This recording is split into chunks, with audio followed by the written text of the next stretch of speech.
How to make highlights on Instagram. Here's a step-by-step guide. To begin, launch the Instagram app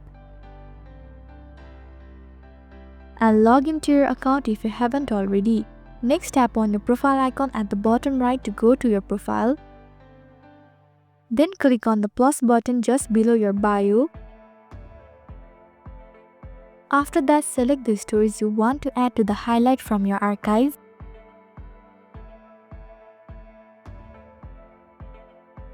Then hit next. Now enter a name for your highlight. Furthermore, choose a cover photo. You can select from the story itself or upload one from your gallery. Finally, hit done. Once again, click on the done button and your highlight will appear on your profile. There you go. This is how to make highlights on Instagram.